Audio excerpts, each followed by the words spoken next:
understand China, three facts must never be forgotten. China is history. China is land. China is people. Chinese history goes back for more than 4,000 years. That's a long time. It was only 168 years ago that Washington crossed the Delaware. Only 452 years have passed since Columbus discovered America. It's 1,500 years since the world saw the fall of the ancient Roman Empire. 3,400 years have gone by since Moses received the Ten Commandments. 3,700 years have passed since the pyramids were built. But more than 4,000 years ago, the Chinese Empire was already in existence. And more important, so was the Chinese civilization, a civilization of art and learning and peace. Yes, China is history. And China is also land. More land than the entire continent of Europe. A third larger than the United States, and rich in raw materials. This vast area consists of China proper and 4 outer provinces. To the north is Manchuria, huge and desolate, but abounding in raw materials. Next to Manchuria are Mongolia and Xinjiang. Here lies the Gobi Desert, a vast plateau twice the size of Texas, inhabited by nomad tribes who lead their camel caravans back and forth over ancient trade routes. To the west is Tibet, the icy roof of the world, its borders encompassing the eastern end of the Himalayan mountains. The mystery land that few have entered. And from these vast mountains of the west rise the 3 great rivers which are China's lifeblood. The northernmost of these is the Huanghe, the Yellow River, often known as China's sorrow because of its frequent flooding.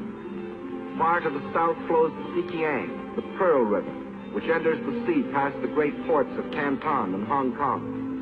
But the greatest river of all is the one that flows between, the Yangtze, winding for 3,000 miles through the heart of China, bringing fertility to the good earth, and bearing upon its broad waters half the commerce of China.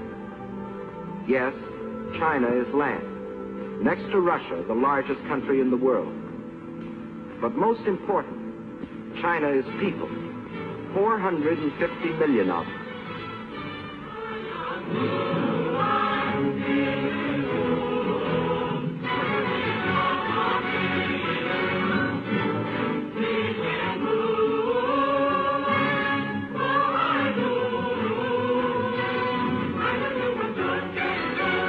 If the whole population of China were to walk past you, 4 abreast, there would never be an end to the procession.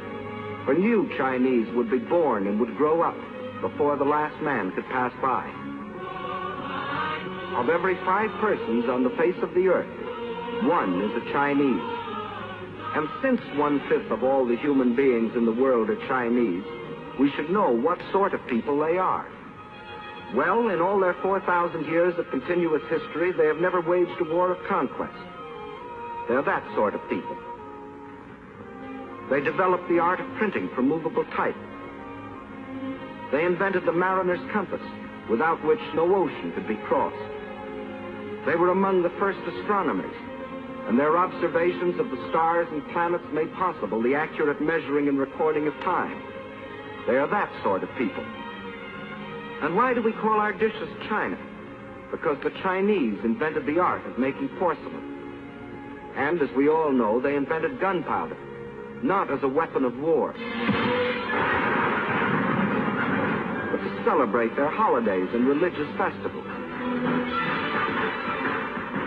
And it was one of China's great philosophers who, 500 years before the birth of Christ, gave mankind these words: "What you do not want done to yourself, do not do to others."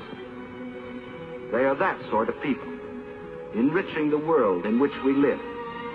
Yes, China is incredibly old, incredibly big, incredibly populous.